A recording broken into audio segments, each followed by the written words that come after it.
Ndizakuyenderani Ngati Shoveli Woyenda ndi Mwinimunda. Dzina la Atate ndi la Mwana ndi la Mzimu Woyera. Amen. Chaulere cha Ambuye athu Yesu Khristu, chikondi cha Mulungu Atate komanso chiyanjano cha Mzimu Woyera zikhale nanu abale. Pano pamene tikufuna kuti tigawane mawu a la Mulungu la 27 pa chaka. Mawu athu oyamba achokera pa Isaiah chapter cha 5 ndime ya 1 mpaka ndime ya 7. Ndipo mawu athu achiwiri akuchokera mu kalata ya Paulo woyera kwa Filipi chapter cha 4 ndime ya 6 mpaka 9. Uthenga wabwino kuchokera pa Mateyo 21 ndime ya 33 mpaka ndime ya 43. Tipemphere. Inu Mulungu wamphamvu zonse ndi wamuyaya, amene mwa chifundo chanu chozaza mmapambana zokhumba ndi zokonda za amene amayang'ana kwa inu. Mutionese chifundo chanu pokhululuka zimene nthumazi imadana nazo. Mwa Yesu Khristu mweyo Ambuye athu. Amen. Isaiah chapter cha 5 ndime ya 1 mpaka ndime ya 7. Ntamuyimbirako bwenzi langa nyimbo yokamba za wokondedwa wanga ndi munda wake wamphesa.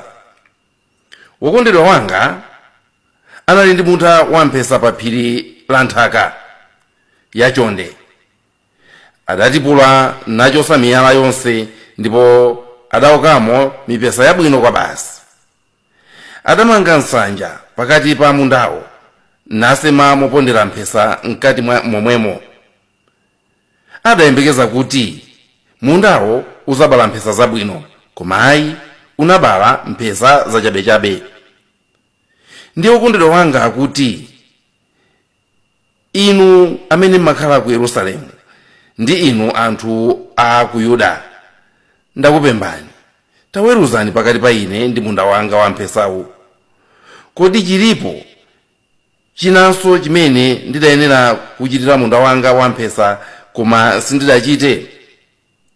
Pamene ndinkayembekeza kuti uzabala mphesa zabwino, bwanji unabala mphesa zachabechabe? Tsopano tayimani nkuwuzeni zimene ndizachitire munda wanga wamphesawo. Ndizazula mpanda wake ndipo mundawo uzawonongeka. Ndizagwetsa chipupa chake ndipo nyama zizapondapondamo. Ndizawusandutsa sala, uzakhala wosatengulira ndi wosalima, ndipo muzamera mkandankhuku ndi minga ina. Ndizalamula mitambo kuti isagwetse mvula pa mundapo. Tsono munda wamphesawo wachauta wamphamvu zonseyo ndi dziko la Israeli, ndipo Ayuda ndiwo mipesa yake yokondweresa. Iye ankayembekeza ntchito zabwino koma adangoona kuphana, ankayembekeza chilungamo koma adangomva kulira kwa anthu ozunzidwa. Mawu a Ambuye. Tithokoze Mulungu. Salimo yathu tizikankha kuti munda wamphesawo wachauta wamphamvu zonse ndi dziko la Israeli. Mawu achiwiri a Filipi 4 ndime ya 6 mpaka 9. Abale, musade nkhawa ndi kanthu kalikonse, koma mapemphero anu onse muzipempha Mulungu zimene zikusowani, ndipo nthawi zonse muzipemphe ndi mtima woyamika. Pamenepo mtendere wochokera kwa Mulungu, umene uli upitirira nzeru zonse za anthu, uzasunga bwino mitima yanu ndi maganizo anu mwa Khristu Yesu. Posiriza abale, muziyika mtima pa zilizonse zabwino kwambiri ndi zotamandika monga izi: zinthu zoona ndi zolemekezeka, zinthu zolungama, zoyera, zokongola ndi zaulemu. Muzichita zimene mudaphunzira ndi kulandira kwa ine, ndipo zimene mudamva kwa ine ndi kuonera kwa ine. Pamenepo Mulungu amene amapasa mtendere azakhala nanu. Mawu a Ambuye. Tithokoze Mulungu. Uthenga wabwino Mateyo 21 ndime ya 33 mpaka 43. Yesu adawuza akulu ansembe ndi akulu a Ayuda kuti, imvani fanizo lina. Munthu wina anali ndi munda wake mundamo anazalamo mipesa namanga mpanda kuzinga mundawo. Adakumba nkhuti yoponderamo mphesa namanga nsanja yolondera mundawo. Pambuyo pake munda uja anabwereka alimi, iye nkunyamuka ulendo wa kuziko lina. Nyengo yothyola zipaso itayandikira, munthu uja adatuma antchito ake kwa alimi aja kuti akatengeko zipaso za munda muja. Koma alimiwo anawagwira antchito aja, wina kummenya, wina kumupha, wina kumponya miyala. Munthu uja adatumanso antchito ena ochuluka koposa oyamba aja, ndipo alimi aja adawachita chimozimozi. Posiriza pake adawatumira mwana wake nanena kuti, mwana wanga yekhayo akanchitira ulemu. Koma pamene alimiwo adaona mwana wakeyo, adayamba kuwuzana kuti, ameneyu ndiye amene ati azansire chumachi, tiye timuphe kuti chizakhale chathu.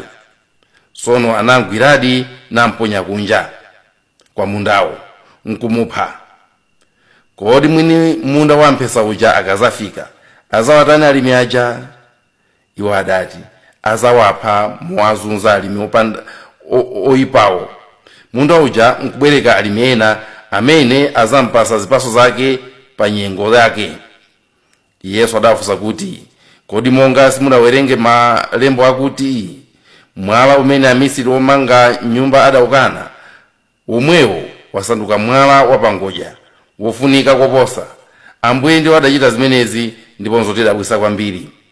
N'chifukwa chake ndikunena kuti Mulungu azakulandani ufumu wake ndi kupereka kwa anthu ena amene azabala zipaso zoyenera. Mthenga wa Ambuye. Ulemu kwa inu Ambuye Yesu Khristu.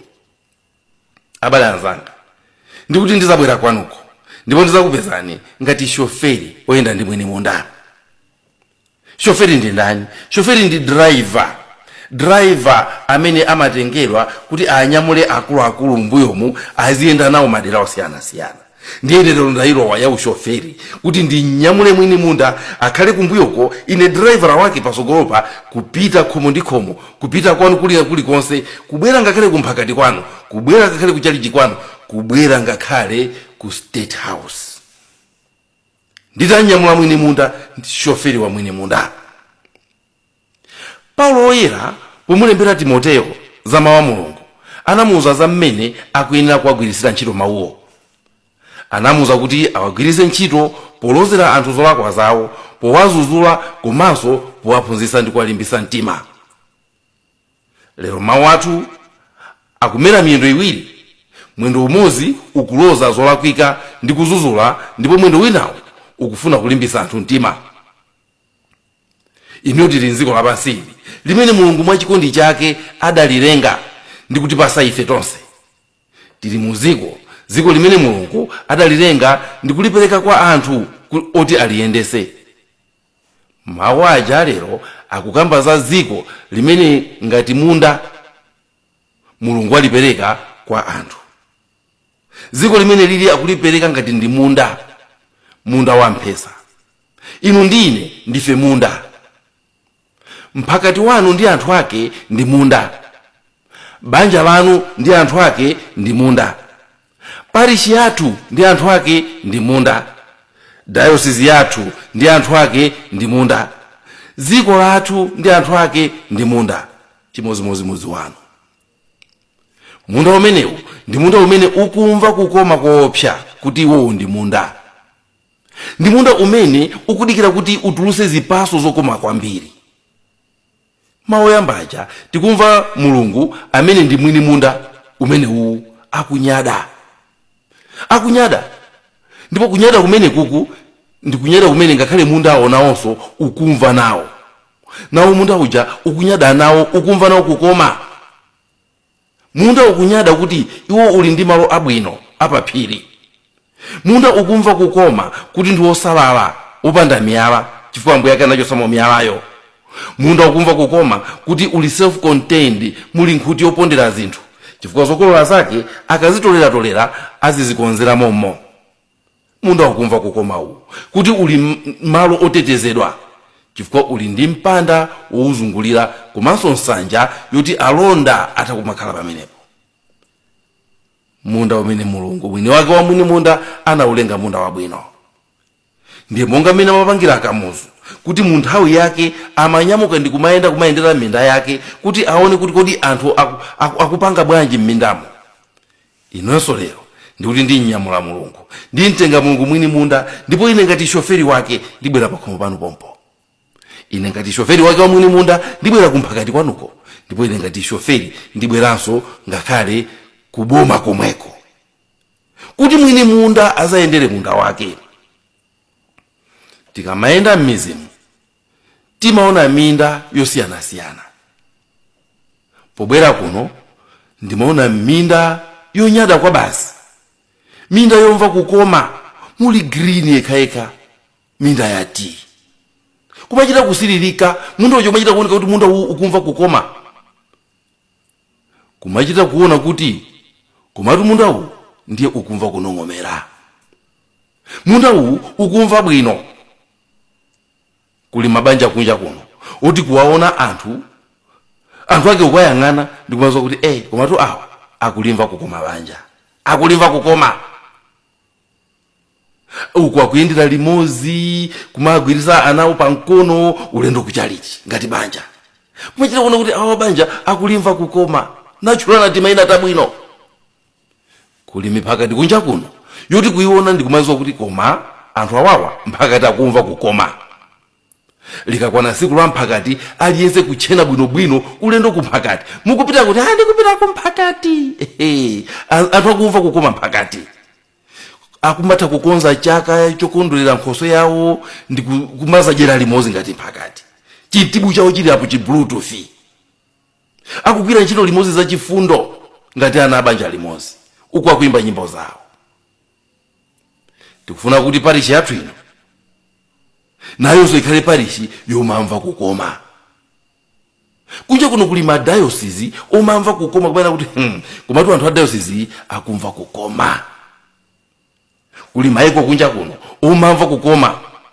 Minda imene ikumva kukoma ndipo imaziwa kuti ifeyo tili ready kupereka zipaso. Munda ukumamva kukoma ukakhala kuti iwo ukuzindikira kuti utha kubereka zipaso, utha kutulutsa mbewu.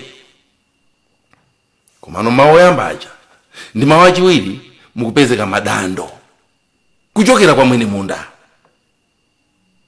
Mwini munda sakulandira zipaso, kwabwera madandaulo kuchokera kwa mwini munda. Akungolandira zipaso zovunda zokhazokha, zosalongosoka. Ndiye akufunsa kuti kodi vuto ndi chani? Nchani chimene ine ngati mwini munda ndinanena kuupangira munda uko masinda chichite? Madando a mwini munda. Mulungu akuwerengesa zimene adauchitira munda wake, ndipo zikuoneka kuti ndi zambiri. Ndinaupangira chakuti, ndinaupangira chakuti, ndinaupangira chakuti, ndinazalamo mipesa yabwino, ndinachosa miyala, ndinapanga zakuti. Akuwerenga madaliso amene adapereka kwa munda wake, ndipo akuoneka kuti Mulungu anapereka madaliso ambiri.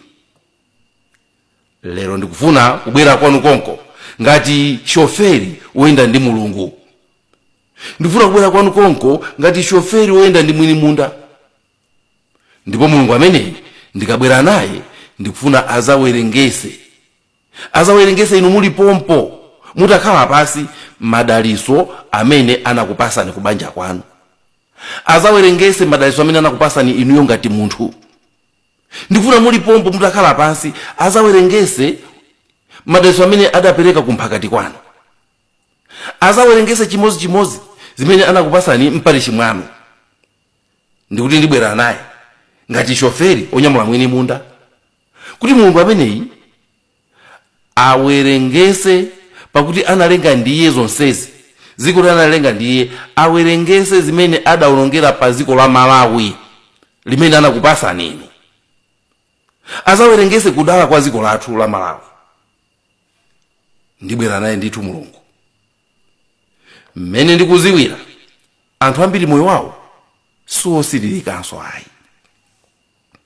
Ngakhale iwo amene kuli anthu amene ngakhale iwo amene moyo wawo sakuwusirira ayi. Mmene ndimazionera ndikayendayenda mmakwalamo, mabanja ena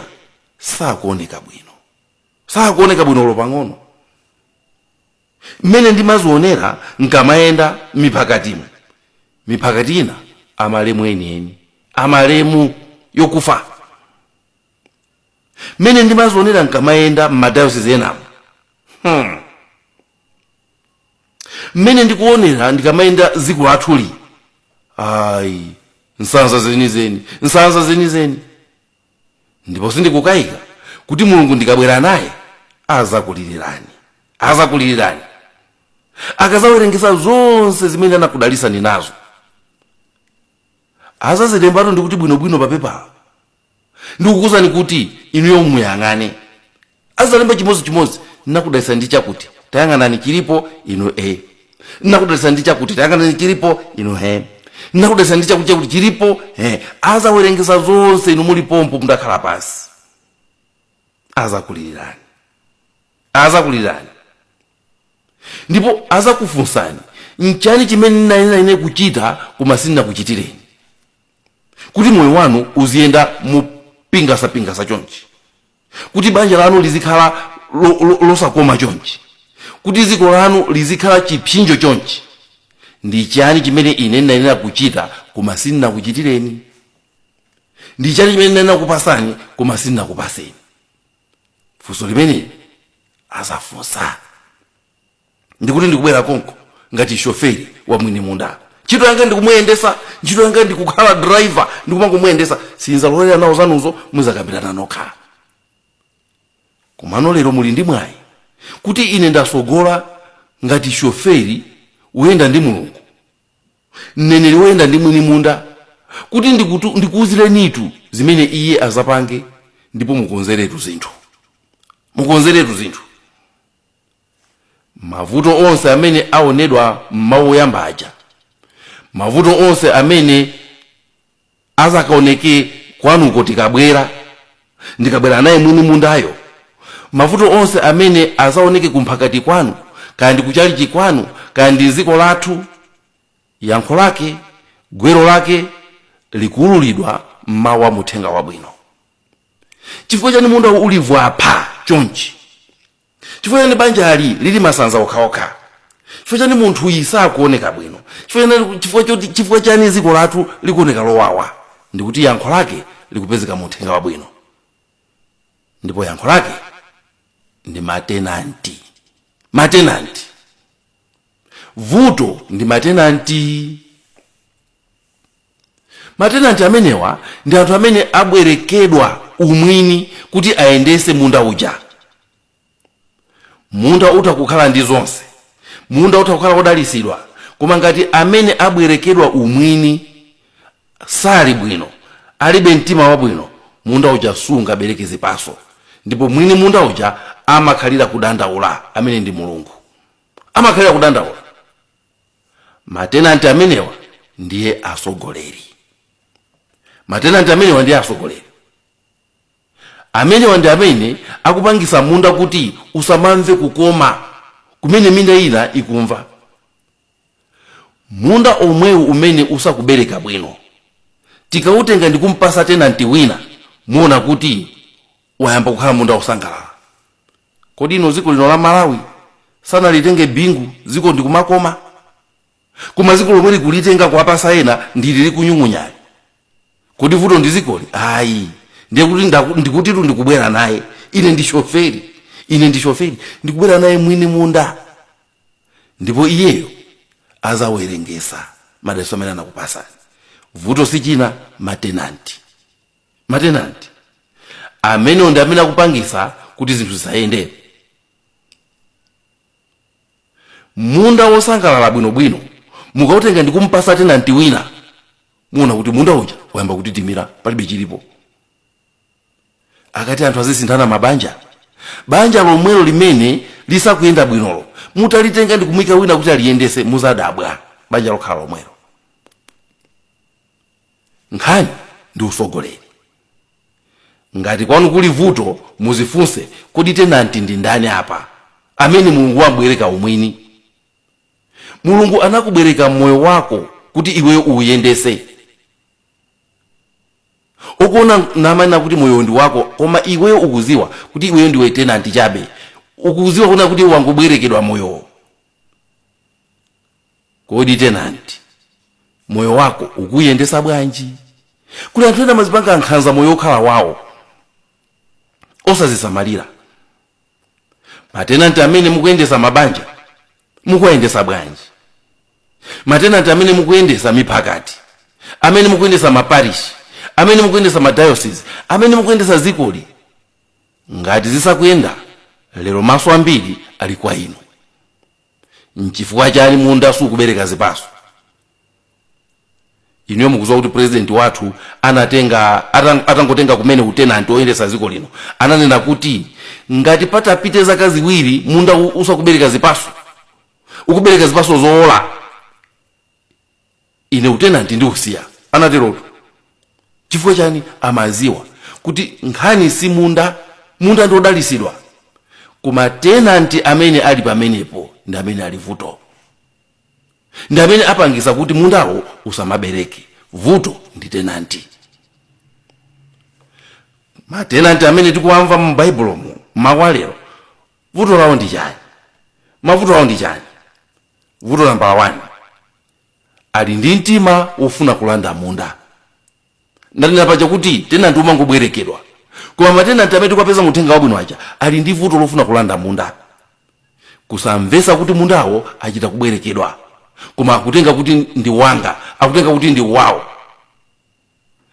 Tenanti amakhala ndi mtima umenewu ngati 1 salabadira za mwini munda uja amene ndi Mulungu, chifukwa amaona kuti palibe aliyense ali pamwamba pake, ndiye amene ali pamwamba. Mziko muno anthu anthamangisa Mulungu aziyikapo okha. Tenanti amene tinamwika munda muno wanthamangisapo Mulungu waziyikapo yekha. Chimozimozi mabanja, chimozimozi moyo wanu, chimozimozi maparishi. Kachiwiri, tenanti amene ali oyipa chonchi sachita ripoti kwa mwini munda. Mukazangona maripoti satuluka, ziwani kuti tenanti uyu afuna abe munda, tenanti uyu afuna abe munda. Mukazangona maripoti sakutuluka kumphakati, maripoti sakutuluka ku parish, ziwani uyu tenanti uyu afuna abe munda. Kachitatu, amakana ndipo amapsha mtima akafunsidwa. Tenanti amene akufuna kuba munda akafunsidwa zinthu amachita makani. Kodi apa ndalama zaenda bwanji? Osandifunsa. Akapena mukona ngati ndajaiti. Mukuza kuti tenanti uyu afuna alande munda. Kusaopa aliyense kuphatikizapo kusaopa Mulungu. Vuto la matenanti amene ali mawu alero aja. Vuto namba 2, kupanda kaso. Tenanti opanda kaso, tenanti amene sauna kukongola kwa zimene mwini munda anapanga, kusasirira zimene mwini munda uja waikamo, kupanda mtima woti zinthu zikhalebe zosiririka. Taona ni mmene ziko lathu lili lilokongola. Taona ni mmene banja limakongolera siku la ukwati. Taona ni mwana amene amakongolera akabadwa. Taona ni mphakati mmene umakomerera ukangokhala kuti wayamba kumene. Kumano kuimwika mo tenanti amene alibe kaso kota kuona kukongola kumene kuja ndi kumafuna atapitiriza bwino. Taona ni mmene anthu amakondwera zikakhala kuti zinthu zikuyenda bwino. Oti iwe ukakhala msogoleri ndikumaona anthu aja aliyense akukondwa, iwe ndikumamva bwino. Koma tenanti oyipayi alibe kaso limenelo. Sata kuona kuti anthu chimwemwe chimene akuwapasa anthu chimabwerera kwa iye. Kuli minda yambiri mziko muno imene ikulira chifukwa cha matenanti amene ayitenga. Kuli anthu amene akuziririra chifukwa cha mmene akuyendesera moyo wawo omwe ngati tenanti oyipa. Kuli mabanja amene akulira chifukwa cha matenanti amene atenga ndi kumayendesa. Kuli mipingo imene ikulira chifukwa cha matenanti amene akuyendesa mipingoyo. Kuli maiko ngati Malawi amene akulira chifukwa cha tenanti amene watenga zikolo. Minda ina chifukwa cha matenanti siita kutulusa chilichonse. Minda ina chifukwa cha tenanti ikukanika kupereka ulemu kwa mwini munda. Zokolola angodi matenanti, mwini munda ukampasa za chabe kanda nkhuku ndizoterozo. Ndiyetu lero anthu tikusauka m'Malawi muno chifukwa cha tenanti amene tinambwereka mphamvu pa munda wathu uno. Monga kapita woyipa angodya ndi kumwa ndi kumayendayenda ndi azinzake, Mateyu 24:42. Tsopano Amalawi ambiri akumafunsa kuti ndiye titani. Anthu ambiri m'mabanjamu akumafunsa ndiye titani. Mawu achiwiri akupereka yankho. Choyamba akuti musade nkhawa. Osada nkhawa. Zonse zikuchitikazi osada nkhawa. Koma tikhale maso. Kenaka akunena kuti zimene zili nkhawa m'mitima mwanu muzipereke kwa Mulungu. Kuzera m'mapemphero anu mupereke kwa Mulungu zosowa zanu. Koma kwa onse amene ali matenanti oyipa, amene akufuna kuthamangitsa Mulungu mmoyo wawo kuti azipanga zinthu mmene iwo akufunira, mawu a Uthenga Wabwino aja akusonyeza kuti matenanti aja anawumisadi mitima yawo kufuna kuti alande munda uja. Amamenya aliyense owafunsafunsa, amakhapa aliyense wozafuna kuzatenga zipaso, ndipo anapha aneneri ochuluka kuphatikizapo mwana wake wa mwini munda uja. Ndafuna muone zimene boma lathu likupanga zofanafana ndi matenanti awa. Chimodzi chimene sangathe malinga ndi mawu alero aja ndiye kumupha mwini munda. Yekhayo sangamuthe. Mwanake anamupha koma mwini munda sangamuphe. Akuti azabwera ndipo palibe amene azathe kuyimapo. Akuti azawalanga ndipo azawalanda mundawo ndi kupereka kwa ena amene azapereke zipaso zoyenerera. Ndafuna amene muli matenanti ndipo simukuyendesa zinthu bwino mwamve mawu amenewa. Akubwera mwini wake ndipo sikale. Akubwera mwini wake ndipo sikale akulandani udindo umenewo. Akulandani utenanti umenewo. Ngati mmoyo wanu simukuyendesa bwino, mwini munda azakulandani. Muzakhala ngati munthu amene walandidwa moyo adakapumabe. Ngati banja lanu simukuliyendesa bwino, mwini munda azakulandani. Lanu silizakhalanso banja koma china chake. Ngati dziko simukuliyendesa bwino, mwini munda azakulandani. Akunena kuti mavuto anu azachulukira chifukwa Mulungu amene mwamukanayo azakuchoserani chitetezo. Mpata umene mwaukanawo amene ndi Mulungu mwini wake uzapangisa kuti akuba angobwera azibwera mbwembwembwembwe. Kusauka tikusaukako ndi khoma limene matenanti athu achosa amene ndi Mulungu mwini pakati pathu. Pa mpingo ngati pano pakwena kukhala Mulungu. Tizipanga ngati anthu amene Mulungu ali pakati pathu osati ngati anthu achikunja. Tikatero munda wathu uzabereka zipaso. Munali ndine Nthalika. Dzina la Atate ndi la Mwana ndi la Mzimu Woyera. Amen.